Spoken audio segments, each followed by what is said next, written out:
দর্শক স্বাগত জানাচ্ছি আমাদের নিয়মিত আয়োজন এখন প্রকাশ অনুষ্ঠানে। আজকে আমরা যে বিষয়ে কথা বলবো সেটা হচ্ছে এখনই সময়। রাজনৈতিক দলগুলোতে নির্বাচনী ব্যস্ততা বেড়েছে, গণভোট, সংস্কার, আইন শৃঙ্খলা সহ বিভিন্ন বিষয়ে ক্ষোভ বিক্ষোভ ছাপিয়ে জোরে সোরে চলছে ভোটের প্রস্তুতি। তবে প্রশ্ন হচ্ছে ২৪ পরবর্তী যে সমাজ মানুষ চেয়েছিল সেখানে অনেক রং ও কণ্ঠের মানুষ থাকবে, সেই আকাঙ্ক্ষা কি ফিকে হয়ে গেল? নজরে এসেছে উপদেষ্টা মাহফুজ আলমের একটি মন্তব্য, মজলুম জালিম হচ্ছে, ফ্যাসিবাদ বিরোধীরা ফ্যাসিবাদী হচ্ছে। পুরো পরিস্থিতি হতাশা ও ক্ষুব্ধতার। তৌহিদি জনতার নামে বাউলদের মারধর, মাজার ভাঙা, কবর থেকে মরদেহ উত্তোলন সহ নানা কর্মকাণ্ড হয়েছে। দিন দিন বেড়েই চলেছে মবক্রেসি। বরাবরই এসব বিষয়ে নিশ্চুপ থেকেছে সরকার। অনেকেই বলছেন নির্বাচনের তফসিল ঘোষণা হলে সবকিছুই নিয়ন্ত্রণের মধ্যে চলে আসবে। আসলে কি তাই? এসব বিষয় নিয়ে আজ আমরা কথা বলবো। গোটা আয়োজন জুড়ে আপনাদের সাথে আছি আমি মোস্তফা কামাল স্বপন। স্টুডিওতে আমন্ত্রণ জানিয়েছে আজকে তিনজন রয়েছেন। আমার শাহেদ আলম, সাংবাদিক ও বিশ্লেষক, সেই সাথে আছেন প্রাপ্তি তাপসী, অ্যাক্টিভিস্ট, এবং Akbar Hossain Majumdar, press minister, Bangladesh high commission London. তিনজনকে স্বাগত জানাচ্ছি। শুরুতে আমি যেতে চাই শাহেদ আলম আপনার কাছে। শুরুতে আমি বললাম যে বিষয়টা, যে রাজনৈতিক দলগুলোতে এখন নানা রকম ব্যস্ততা বেড়েছে, সামনে ভোট, সেই জায়গাটায় ২৪ পরবর্তী এমন একটি সমাজ আমরা চেয়েছিলাম যে সমাজে মানে অনেক রং ও কণ্ঠের মানুষ থাকবে। সেই আকাঙ্ক্ষা কি আগের চেয়ে ফিকে হয়ে গেছে? আপনি কি মনে করেন কিনা? ধন্যবাদ মোস্তফা। এই প্রশ্নটা প্রায় আমি শুনি, বাংলাদেশে আসার পর থেকেই শুনছি, হয়তো আগামী দিনে আরও শুনবো। আমি এটাকে ব্যাখ্যা করি এভাবে যে কিছুটা তো অপ্রাপ্তি আছেই। এইটি শেখ হাসিনার ১৭ বছরের শাসনামলের প্রত্যেকটা দিনই আমরা এই হাহুতাশ করেছি যে আমাদের যে গণতান্ত্রিক আকাঙ্ক্ষার বাংলাদেশ, আমাদের সহাবস্থানের বাংলাদেশ, রাজনৈতিক স্থিতিশীলতার বাংলাদেশ, এগুলো কি নাই কেন আমাদের সমাজে, তাই না? তো সেই ১৭ বছরের শাসনামলে শেখ হাসিনা যে একটা মাফিয়াতন্ত্র গড়ে তুলেছিলেন, মাফিয়া শাসন ব্যবস্থা, যেই মাফিয়া শাসন ব্যবস্থা একমাত্র আওয়ামী লীগের প্রতি ধর্মবিশ্বাস, মানে আওয়ামী লীগ ধর্মের প্রতি ধর্মবিশ্বাস এবং জয় বাংলার প্রতি ঈমান না থাকা মানুষরা সমাজে কোণঠাসা ছিল, সেই সমাজ ব্যবস্থা ১৭ বছরে এমনভাবে ক্লাস, উচ্চবিত্ত, মধ্যবিত্ত, ডানবিত্ত, বামবিত্ত, আমি যেই বিত্তর কথাই বলি না কেন, এমনভাবে এঁটেছিল যে অন্য কারোর সেই সমাজে শ্বাস নেওয়ার জায়গাগুলো সংকুচিত হয়ে যাচ্ছিল। এখন ৫ আগস্ট একটা ভূমিকম্প হয়েছে, সুনামি হয়েছে। সুনামির পরে কি হয়? আপনার বসতভিটায় পানি উঠে যায়, আপনার গ্যারেজের গাড়ি নষ্ট হয়ে যায়, আপনার ইঞ্জিনগুলো বিকল হয়ে যায়। তো ৫ আগস্টের পরে আমরা ওই বিকল হয়ে যাওয়া একটা সিচুয়েশনের মধ্যে আমরা বসবাস করছি। এইটার আসতে সময় লাগবে একটু। আমাদের পারস্পরিক যে আত্মবিশ্বাস, অবিশ্বাস, মর্যাদার যে জায়গাগুলো, এগুলো ধ্বংস হয়ে গেছে। আমরা এখন কেউ কাউকে বিশ্বাস করি না। জামায়াত ইসলামী এখন আওয়ামী লীগের অবর্তমানে আমরা দেখছি যে আওয়ামী লীগের জায়গাটা জামায়াত ইসলামী নেওয়ার চেষ্টা করছে। সেই একই ফ্যাসিবাদী হুঙ্কার আমরা দেখেছিলাম চট্টগ্রামের সাবেক মেয়র এবি মহিউদ্দিন চৌধুরীর যে হুঙ্কার, যে আমি চিটাগাঙে কাউকে ঢুকতে দিব না। আরেকজন বলে যে তোমরা যারা আমাকে চিনো না তারা তোমরা মাটির নিচে বসবাস করো। এই প্রশাসন আমাদের কথায় উঠতে বসতে হবে, আমরা যাই চাই সেটাই হবে। আজকে জামায়াত ইসলামীর একজন নেতা বলছেন যে যেগুলো ডালিপাল্লায় ভোট দেবেন এগুলো কুপাইতে হবে। তো এগুলো তো আওয়ামী লীগের ভাষা। এগুলো আওয়ামী লীগ এভাবে করতো যে শিবির করবে তার মাথা থেতলে দাও, কোনো বিচার হবে না। যে রাজাকার তার ফাঁসি দাও, কুপিয়ে ফেলো, কোনো বিচার হবে না। এই যে হুঙ্কারের রাজনীতি কেন?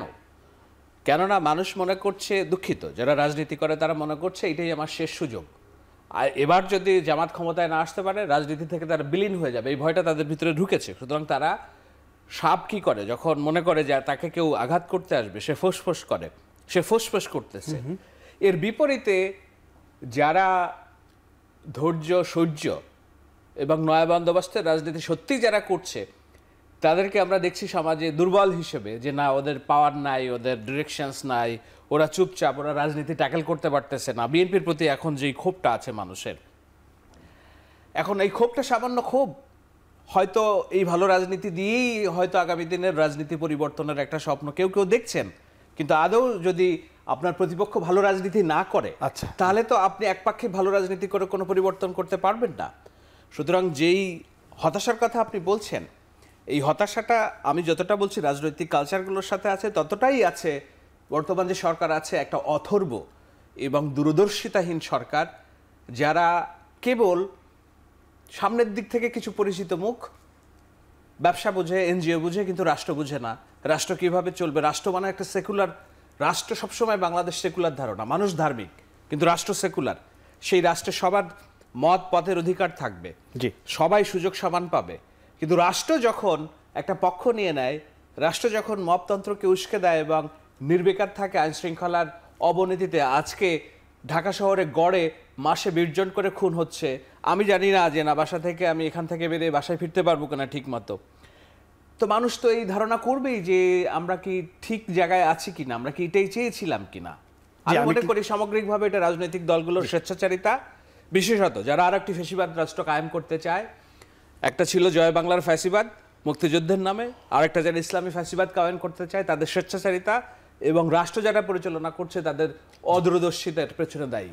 একটু যেতে চাই প্রাপ্তিতে, অবশ্যই আপনি একটু বলবেন যে মানুষ ধার্মিক কিন্তু রাষ্ট্র তো সেকুলার, এই জায়গাটায় আপনি একটু মন্তব্য করবেন। সেই সাথে জামায়াত ইসলামী এবার তারুণ্যের ভোটটা তারা চাচ্ছে, বিএনপিও চাচ্ছে, এনসিপিও চাচ্ছে। আপনি তো একজন তরুণী, আপনি আসলে কি ভাবছেন? ওনারা যেটা ভাবছে আপনি কি সেটাই ভাবছেন কিনা? প্রথমে একটু শাহেদ ভাইয়ের কথা থেকে আসি। ভাই যেরকম একটি খুব সুন্দর একটি উপমা দিলেন যে দেখা যায় যে একটা সুনামির পরে আমাদের বসত ভিটায় পানি জমে যায়, আমরা পানি আক্রান্ত হয়ে থাকি, আমাদের গ্যারেজে পানি উঠে গাড়ি নষ্ট হয়ে যায়। খুবই সত্যি কথা। কিন্তু দেখেন আপনি কিন্তু 1 বছর 4 মাস ভিজা জায়গায় থাকবেন না।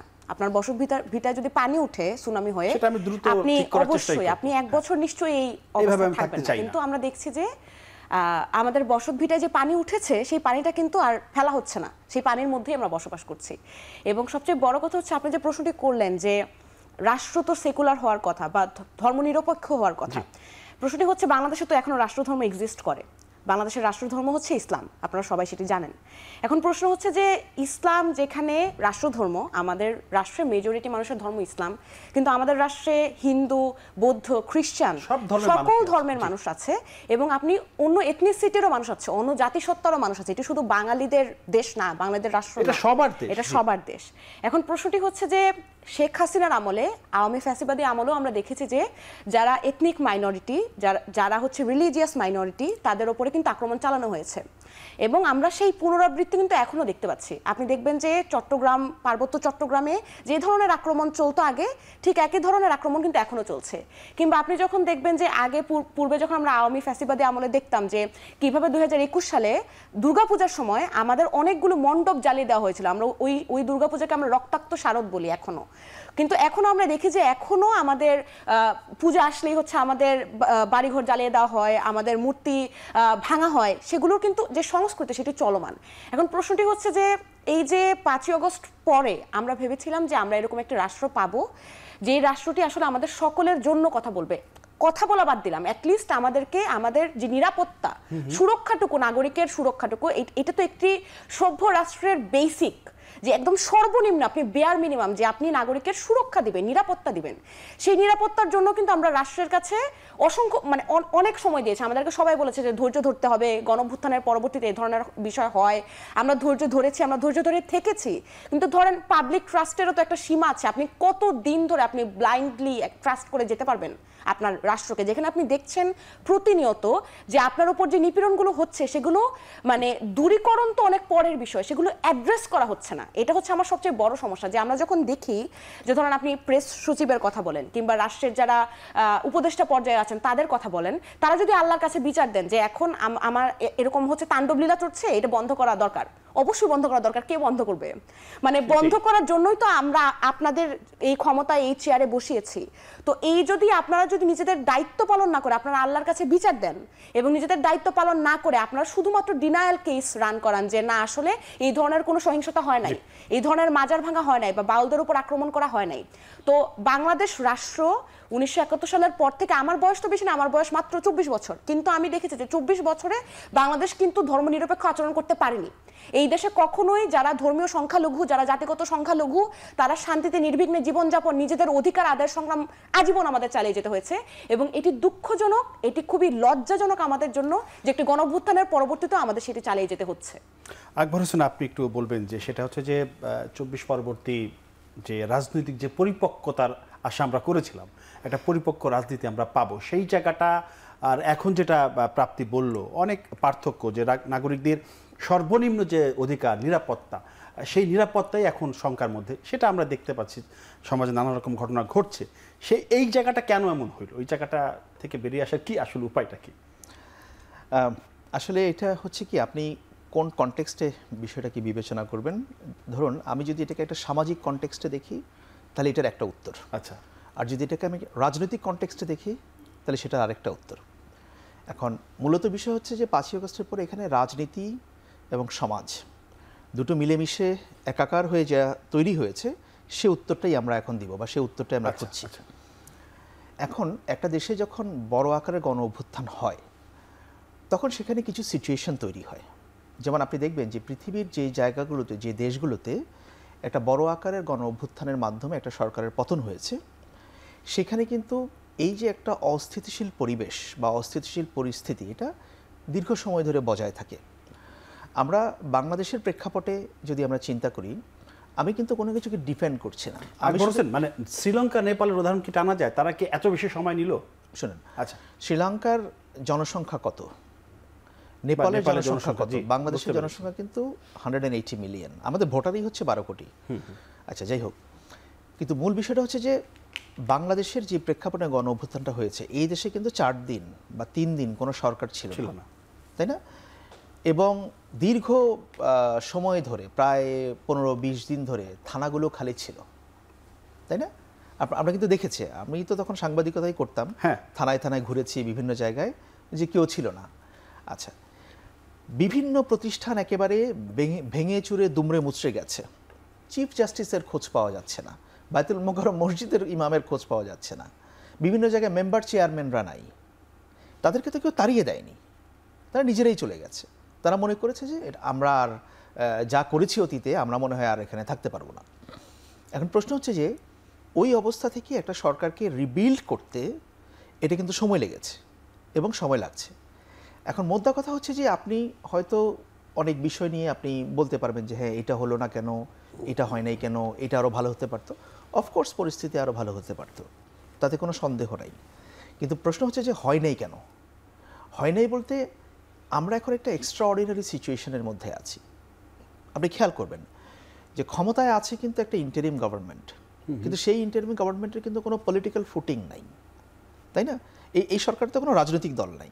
আচ্ছা, তো রাজনৈতিক দল কারা? এক্সিস্টিং যারা রাজনৈতিক দলগুলো আছে তারাই তো এই গভর্নমেন্টকে সাপোর্ট দিয়ে এই পর্যন্ত এনেছে, তাই না? এই পর্যন্ত এনেছে। এবং আজকের এই মুহূর্ত পর্যন্ত এই গভর্নমেন্টকে সাপোর্ট করছে কারা? বিএনপি বলুন, জামায়াতে ইসলামী বলুন, বা অন্যান্য রাজনৈতিক দলগুলোই তো সাপোর্ট করছে। তাদের যদি এই সাপোর্টটা না থাকতো তাহলে তো এই গভর্নমেন্ট ফাংশন করতে পারতো না। আজকে যদি এই রাজনৈতিক দলগুলো বলে যে আমরা এই সরকারকে মানি না, তাহলে কি এই সরকার এক্সিস্ট করতে পারবে? পারবে না। সো কেন তাহলে আমরা এই পলিটিক্যাল পার্টিগুলো এই গভর্নমেন্টকে সাপোর্ট করছে, বা এই গভর্নমেন্টও কী করার চেষ্টা করছে? গভর্নমেন্টও রিয়েলাইজ করছে, আমরাও মানে যে লেভেলে কথাবার্তাগুলো বলি, আপনারাও জানেন যে আমাদের সামনে এখন একটাই মাত্র লক্ষ্য, সেটা হচ্ছে একটা শান্তিপূর্ণ উপায়ে ক্ষমতার হস্তান্তর। এবং আমি মনে করি বাংলাদেশে যদি আপনি শান্তিপূর্ণ প্রক্রিয়ায় ক্ষমতার হস্তান্তর না করতে পারেন, এই দেশে কোনো কিছুই অগ্রগতি হবে না। আপনি অনেক প্রসঙ্গ, এবং এই সরকারের কিন্তু এখন এই মুহূর্তে সংস্কার তো ছিল যতটুকু ছিল, এই মুহূর্তে কিন্তু সরকারের একমাত্র এজেন্ডা নির্বাচনের মাধ্যমে জনপ্রতিনিধিদের কাছে, মানে জনগণের পছন্দের সরকারের কাছে ক্ষমতা হস্তান্তর করা। প্রশ্ন হচ্ছে তাই বলে কি যা কিছু হচ্ছে এগুলো কি ইগনোর করা যাবে? ব্যাপারটা কিন্তু তা না। এখন যেটা বলছি যে একটা এক্সট্রা অর্ডিনারি সিচুয়েশন, দেখুন অনেক কিছু পাওয়ার পকেটস তৈরি হয়েছে বিভিন্ন জায়গায়, অনেক পাওয়ার পকেটস তৈরি হয়েছে। এখানে ধরেন পুলিশ অনেক ক্ষেত্রে ফাংশনাল না, সেনাবাহিনী রাস্তায় আছে, সিভিল অ্যাডমিনিস্ট্রেশনে কিছু চাওয়া পাওয়ার ব্যাপার আছে। প্রতিদিন আমি কালকে দেখলাম যে বেসরকারি শিক্ষকরা, প্রাইমারির যারা এমপিওভুক্ত নন, তারা তাদের আন্দোলনের জন্য প্রেস ক্লাবের সামনে রাস্তা বন্ধ করে কয়েকশো আন্দোলন হয়েছে। আমি দেখব যে সরকারের ইন্টেনশনটা কি। সরকারের ইন্টেনশনটা কি এরকম যে আচ্ছা ঠিক আছে, সরকার পরিকল্পিতভাবে বা তাদের কোনো গেইন করার জন্য আইনশৃঙ্খলা পরিস্থিতির অবনতি করাচ্ছে কিনা, যেটা আমরা আগে দেখতাম যে একটা নির্বাচন যখন আসতো তখন সরকার নিজেই একটা আইনশৃঙ্খলা পরিস্থিতির অবনতি ঘটিয়ে এমন একটা সিচুয়েশন তৈরি করত যাতে করে মানুষের মনে নির্বাচন নিয়ে একটা বিরূপ ধারণা তৈরি হয়। নির্বাচন নিয়ে একটু বিরতির পরে আমি আসলে কনটেক্সটটা বললাম, কিন্তু আমরা সবাই এক্সপেক্ট করি যে এই ধরনের ঘটনা একটাও ঘটবে না, নট এ সিঙ্গেল ইনসিডেন্ট। কিন্তু আমরা যে কনটেক্সটে কথাটা বলছি আমরা কিন্তু ভাবছি যে এটা একটা আইডিয়াল সোসাইটি, আইডিয়াল কান্ট্রি, কিন্তু এটা কিন্তু একটা আইডিয়াল কান্ট্রি না। তাহলে এটা কি কান্ট্রি? আমি একটু আমার বন্ধু তাহলে কি কান্ট্রি এটা? হ্যাঁ, আকবর হোসেন বুদ্ধিজীবী, আমার খুব ভালো বন্ধু, ভালো সাংবাদিক। বিষয়টা হলো যে সরকারের অ্যাডহক প্ল্যানিং নিয়ে ত্রুটি আছে। ও যেটা বললো যে এই সরকারের অনেক কিছু করার নাই, এটা সরকার চাইলে কি না করতে পারে, যেমন যেটা না করার কথা সেগুলো তো করছে।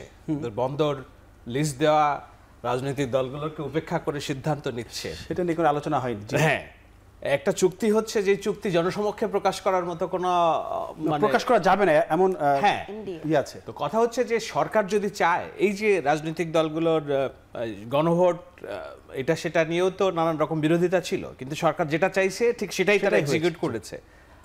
আমি মনে করি যে এখানে সরকারের সদিচ্ছার অভাব আছে, অর্থাৎ এই সরকারটা তো হতে পারতো একটা আইডিয়াল সরকার। এক্স্যাক্টলি বলছি আইডিয়াল সরকার না, কেননা কোনো পলিটিক্যাল গভর্নমেন্টের শক্ত সিদ্ধান্ত নেওয়ার ক্ষমতা নেই, কেননা তাদের ভোট দেখতে হয়। সেটাই, এই সরকারের তো আর ভোট দেখতে হয় না, তাদের তো কোনো দল নেই। হ্যাঁ, যে কোনো সেই ক্ষেত্রে তারা এমন সংস্কার করতে পারতো যে এই রাষ্ট্র হবে সবার। খুবই খারাপ শোনায়, কিন্তু আমি বলি, একজন বাউল কিংবা রাস্তায় যে অন্যভাবে স্রষ্টাকে ডাকে, সে তো মসজিদে যেয়ে কাউকে হামলা করছে না, কিন্তু একজন বাউল যে স্রষ্টাকে অন্যভাবে পেতে চাচ্ছে তার আত্মিকভাবে, তার উপরে কেন আমি হামলা করব? এই কালচারটা পরিবর্তন করাই তো একটা বড় সংস্কার ছিল, সেটা হয় নাই কেন? বিরতির পরে এসে সেইটা একটু কথা বলবেন সেই বিষয়ে। দর্শক, একটা বিরতি নিচ্ছি, ফিরছি শীঘ্রই, আশা করি সাথেই থাকবেন।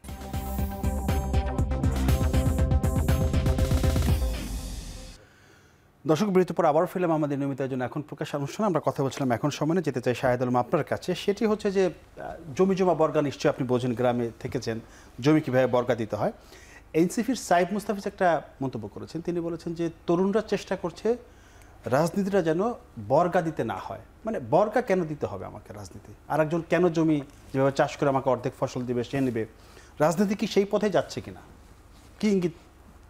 আমি জানি না তারা কোন নেতা কি উদ্দেশ্যে বর্গা দেওয়ার বিষয়টা এসেছে, কিন্তু আমি যদি বলি যে 5 আগস্টের পর আমাদের সবচেয়ে সম্ভাবনা এবং আশার জায়গাটা ছিল এনসিপি, নিঃসন্দেহে ছিল সবার। জি, এবং তারা গত 14-15 বর্ষের পথপরিক্রমায় আমি এখন দেখি তারা একটু সংযত আচরণ করছে হয়তোবা, কিন্তু রাজনীতি কতভাবে কলুষিত হইতে পারে, রাজনীতি কতভাবে বক্তৃতা নির্ভর হতে পারে, হুঙ্কার নির্ভর হতে পারে, রাজনীতি কতখানি চাঁদাবাজ নির্ভর হতে পারে, রাজনীতি কতখানি মানে রাজনীতিতে শেষ কথা নাই বলে যে বয়ান সেইটার পারফেক্ট রেপ্লিকা হইতে পারে, each and everything orchestrated by NCP.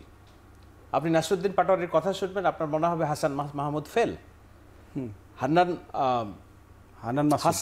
Hasnat Abdullah আমার কাছে চুপ হয়ে গেছে 2 দিন আগে যেই ভাষায় আপনি কার রক্তের ভয় দেখান, শামীম ওসমানের কথা মনে করিয়ে দিত আমাদেরকে। এখন আমি এই জন্য বলছি যে না, উইথ ডিউ রেসপেক্ট, তারা তাদের বুঝেছে যাদের কোর্স অফ অ্যাকশন ঠিক নেই। এখন তারা বলে যে যার হাতে রক্তের দাগ নেই এটা বাদে সবারই বাংলাদেশে রাজনীতি করার অধিকার আছে, কিন্তু 2 দিন আগে তারা আওয়ামী লীগের প্রতি সফট কর্নার আছে। শুধু এমন না, মুক্তিযুদ্ধ 71 প্রশ্নেও যারা কথা বলে তাদেরকেও কালচারাল ফ্যাসিস্ট হিসেবে ত্যাগ দিয়েছে। তো এই ত্যাগের রাজনীতি এবং বাংলাদেশকে বিভক্ত করার রাজনীতি, এটা তো আমরা চাই নাই। যেই রাজনীতি শেখ হাসিনা করে গিয়েছে, সেই রাজনীতি তো আমরা শেখ হাসিনার পালায়নের মধ্য দিয়েও আমরা বিদায় দিতে চেয়েছি, কিন্তু এই বাংলাদেশে এক্সিস্ট করছে তাদের হাত ধরে এবং প্রতিক্রিয়াশীল গোষ্ঠীর হাত ধরে। আমরা তো চাইনি এটা। সুতরাং বর্গা দেওয়ার যে রাজনীতি, এটা যেই বলেছে তিনি ভালো বুঝবেন। আমি বুঝি যে সবচেয়ে ভরসার যে জায়গাটা ছিল, তারাই সবচেয়ে আমাদের আশাহতের কারণ হয়ে দাঁড়িয়েছিল। আমার দৃঢ় বিশ্বাস তারা কোর্স অফ অ্যাকশন পরিবর্তন করে ভালো পথে হাঁটবে।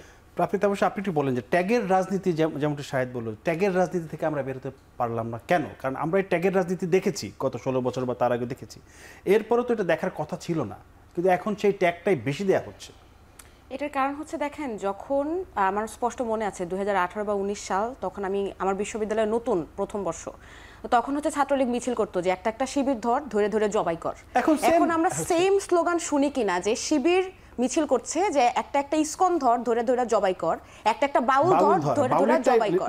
তো এই যে শিবির থেকে জবাইয়ের সংস্কৃতি আমরা ইসকনদের কিংবা বাউলদের হাতে তুলে দিলাম, তো এই যে ধরেন মানে ক্ষমতার স্বাদ পায়ও নাই কিন্তু এখনো, কিন্তু ক্ষমতার স্বাদ পাওয়ার আকাঙ্ক্ষাই মানুষকে কত দূর নিয়ে যেতে পারে এটা কিন্তু আমরা একদম চোখের সামনে দেখলাম। আপনি আগে প্রশ্ন করেছিলেন যে তরুণ সমাজ কাকে ভোট দেবে বা তরুণ প্রজন্মের ভোটটা কাকে দেবে। প্রথম কথা হচ্ছে, আমি গতকালকেও দেখেছি যে জামায়াতের আমির এরকম একটি মন্তব্য করেছেন যে জামাত ক্ষমতায় আসলে নারীদেরকে জোর করে বোরখা পরাবে না। দেখেন মানে 2025 সাল এখন, তো নারীদের জোর করে বোরখা পরানোর যে মানে কথা, এটা তো আমরা আরো বহুত আগে পেছনে ফেলে চলে আসছি। আমাদের বড় বোনেরা সেটি নিয়ে যুদ্ধ করে তারা বিজয় অর্জন করেছেন। তো এখন তো আমরা নারীদের পোশাক নেওয়ার কথা শুনতে চাই না। এখন আমরা নারীরা কাজ করতে পারবে নাকি পারবে না, নারীরা ঘরের বাইরে যাবে নাকি যাবে না, সেগুলো নিয়ে বিতর্ক শেষ, সেগুলো নিয়ে কথা নতুন করে প্রসঙ্গ তোলারই কোনো সুযোগ নাই আসলে বর্তমান বাংলাদেশের রাজনীতিতে। এবং পার্টিকুলারলি যখন আমরা একটা গ্লোবাল ভিলেজে বসবাস করছি, তরুণদের ভোট তার কাছেই যাবে যারা গণহত্যাকারী না, তরুণদের ভোট তাদের কাছেই যাবে যারা সকল ধর্মের, সকল মতের, সকল পথের মানুষকে একসাথে নিয়ে চলতে পারবে। এখন মনে হতে পারে হয়তো আমাদের তরুণদের সংখ্যাটা কম, কেননা তারা যেভাবে রাস্তায় শোডাউন দেয়, তারা যেভাবে বট বাহিনী দিয়ে আমাদের 1000-2000 কমেন্ট করে গালি দিতে পারে, সেটা হয়তো আমরা করি না। কিন্তু ওই রাজনীতি আমরা করতেও চাই না আর কোনোদিন করবো না। যেভাবে আমরা আওয়ামী লীগের আমলে যেভাবে কথা বলে যেভাবে রাজনীতি করে গিয়েছিলাম, আমরা সেই রাজনীতিই করে যাবো। জি, আকবর হোসেন আপনি একটু বলবেন, সেটি হচ্ছে যে ডিসেম্বরের প্রথমার্ধে সম্ভবত তফসিল ঘোষণা হবে, এর মধ্যে গণভোট বা জুলাই সনদ বিষয় মোটামুটি একটা মীমাংসিত বিষয় হয়ে গেছে। তারপরও আপনি যদি একটু সেলুনে যান বা মুদি দোকানে যান, লন্ড্রির দোকানে যান, কথা বলবেন, দেখবেন যে ওনারা বলছেন যে নির্বাচনটা কি হবে, নির্বাচন নিয়ে সন্দেহ শঙ্কা রয়ে গেল। মানে এই শঙ্কাটা কেন বলেন? হ্যাঁ, এটা খুব ইন্টারেস্টিং ব্যাপারটা। এটা ইন্টারেস্টিং ইন এ সেন্স যে দেখুন, চিফ অ্যাডভাইজারের অফিস কিন্তু প্রতিনিয়ত বলছেন যে নির্বাচন হবে, এবং চিফ অ্যাডভাইজার গত 3-4 মাস ধরে কিন্তু ক্রমাগত একই কথা বলে যাচ্ছে যে ফেব্রুয়ারিতে নির্বাচন হবেই। সরকারের দিক থেকেও কিন্তু সেরকম কোনো আমি ঘাটতি দেখছি না যে ইলেকশন এখন আপনি হবে না বা এটা নিয়ে সংশয়। এখন আপনি যে প্রশ্ন করছেন এটা কেন, এটা আমার কাছে মনে হয় যে এটা একটা সন্দেহের ধারাবাহিকতা। সন্দেহের ধারাবাহিকতাটা কেমন, আপনার মনে থাকবে যখন 2014 সাল আসলো, তখন থেকে এই সন্দেহটা বাংলাদেশের মানুষের ভেতরে ঢুকে গেছে যে আচ্ছা ইলেকশন কি হবে, বিএনপি কি ইলেকশনে যাবে, ইলেকশন কি ঠিকমতো হবে। একই সন্দেহ মানুষের 2014, একই সন্দেহ মানুষের 2018, একই সন্দেহ 2024। সো এই যে 16 বছর ধরে একটা সন্দেহ, এই সন্দেহের ধারাবাহিকতাটা এখনও বজায় রয়েছে। বাংলাদেশের মানুষ ওই ট্রমা থেকে এখনও বের হতে পারে নাই, যে তারা যে 16 বছর 17 বছর তাদের প্রতিনিধি নির্বাচন করতে পারেনি, ওই ট্রমাটা তাদের কাটছে না এখনও। সেই জন্য তাদের মনে ওই সংশয়টা রয়ে গেছে যে আসলে কি ইলেকশন হবে, মানে ইলেকশন হবে এটা একটা বাংলাদেশের স্বপ্নের মতো ব্যাপার হয়ে গেছে যে আসলেই হবে। এবং চিফ অ্যাডভাইজার যেটা বলছিলেন যে এটা ওনার ভাষায় যে বাংলাদেশের ইতিহাসে সবচেয়ে উৎসবমুখর একটা নির্বাচন হবে, উনি সেটা বলছেন। এবং বাংলাদেশের মানুষই কিন্তু সেটাই মনে করছে যে আসলেই তো একটা ইলেকশন কি হবে, আমরা পাবো। কবে দেখেছি ইলেকশন, দেখি নাই। প্রাপ্তি তাপসীদের মতো যারা আছেন ওনারা তো মনে হয় নির্বাচন কি জিনিস বলতেও পারবেন। আচ্ছা, তো এবার আশা করি পারবে। এই যে পাচ্ছিল না, এই যে 16 বছর ধরে 17 বছর ধরে ইউনিয়ন লেভেল পর্যন্ত ইলেকশন ছিল না, ওই ট্রমাটা এখনো মানুষ ক্যারি করছে। আচ্ছা, জি, বিরতির পর এসে বাকি আলোচনা করছি। দর্শক, একটা বিরতি নিচ্ছি, ফিরছি শীঘ্রই, আশা করি সাথেই থাকবেন।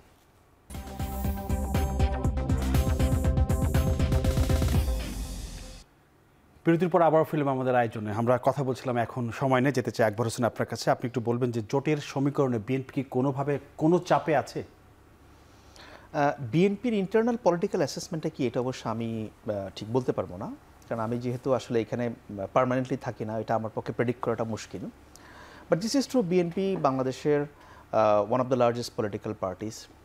তারা 3 বার ক্ষমতায় ছিল, এবং ইলেকশনে কি করতে হবে, কোন পথে আগাতে হবে, এটা বিএনপি নিশ্চয়ই তাদের নিজস্ব স্ট্র্যাটেজি আছে। আর আপনি যেটা বললেন সমীকরণে চাপ, বাংলাদেশের নির্বাচনে সমীকরণ তো জোটের সমীকরণ নতুন কোনো বিষয় না। এটা বিএনপি বলেন, জামায়াত ইসলামী বলুন বা অন্য রাজনৈতিক দলগুলো বলুন, বাংলাদেশে যখন কম্পিটিটিভ ইলেকশন ছিল তখন তো এই ধরনের নির্বাচনী জোট হয়েছে। এবং প্রত্যেকটা পলিটিক্যাল পার্টি তাদের যে অ্যাসেসমেন্ট, এবং তারা যদি মনে করে যে হ্যাঁ আমার কাউকে প্রয়োজন আছে, তাহলে তারা নেবে। যেমন নির্বাচনের সমীকরণগুলো কেন হয়, এটার কিছু কারণ আছে। প্রথম কথা হচ্ছে একটা ভোটের হিসাব, যে আমি অমুকের সঙ্গে গেলে পরে XYZ এর সঙ্গে গেলে পরে আমার ভোটটা বাড়বে। আরেকটা হচ্ছে যে না, আমি একটা ভাইব দিতে চাই যে আমি মোর ইনক্লুসিভ, যে আমার অনেক ভোট আছে, আমি জানি আমি জিতবো, কিন্তু আমি অন্যদেরকে নিয়েও চলতে চাই। এখন মানুষের কাছে প্রত্যেকটা রাজনৈতিক দল তার নিজস্ব কিছু স্ট্র্যাটেজি হাজির করবে, but end of the day মানুষই বিবেচনা করবে, জনগণই বিবেচনা করবে নির্বাচনের মাধ্যমে তারা কাকে বেছে নেবে। জি, আপনি একটু তাপসী আপনি একটু বলবেন, আপনি তখন বাউল বা অন্যান্য বিষয়ে নির্যাতনের কথা বলেছিলেন, সংখ্যালঘুর কথা উঠেছিল, বিষয়টা এরকম যে ধর্ম যদি অবমাননা হয় তাহলে সেটা কে ডিসাইড করবে, মানে যেটা ধর্ম অবমাননা হলো সেটা কি রাষ্ট্র না গ্রুপ অফ পিপুল, মানে আপনি কোন থেকে?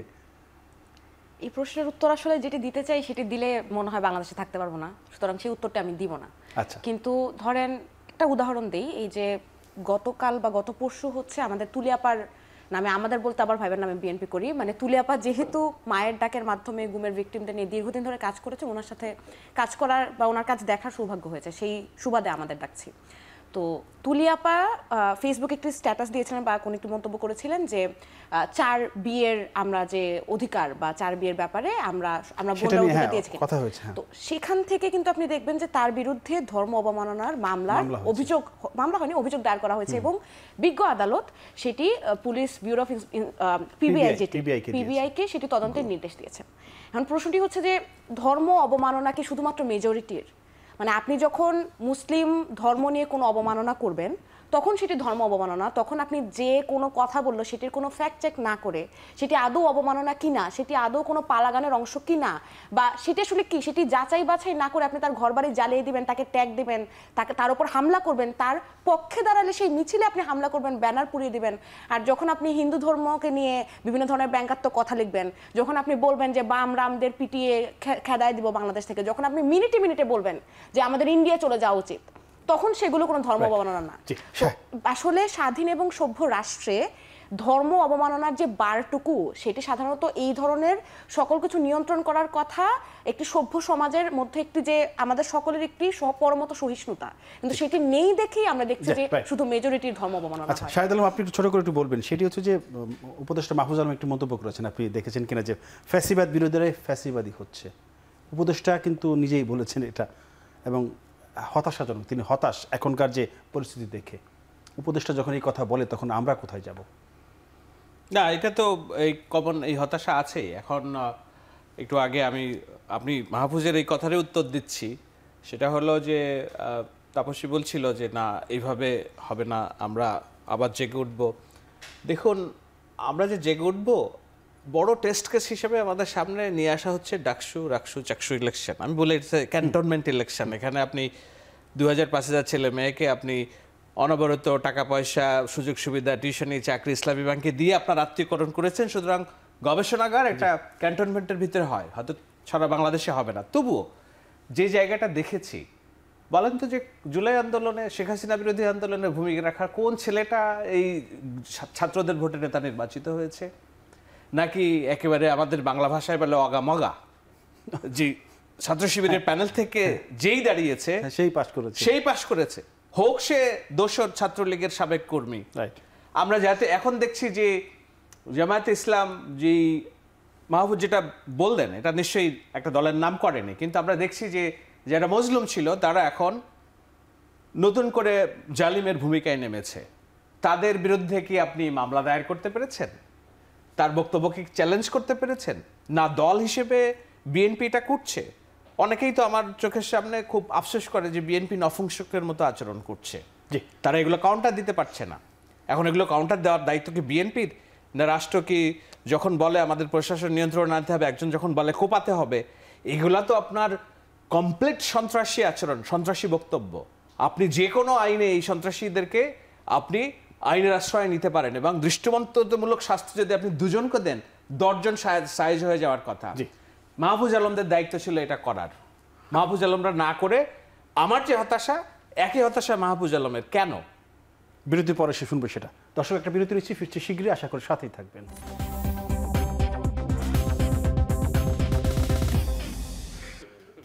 বিরতির পর আবারও স্বাগত জানাচ্ছি আমাদের অনুষ্ঠান। আমরা সরাসরি চলে যাই আকবর হোসেন আপনার কাছে। সেটি হচ্ছে যে আমরা কি আসলে একপাক্ষিক সংস্কৃতির দিকে ধাবিত হব, মানে ওই দাবিতে অটল থাকবো, নাকি বৈচিত্র্যের মাধ্যমে ঐক্য খুঁজে সেই জায়গাটা আমরা চলে যাব?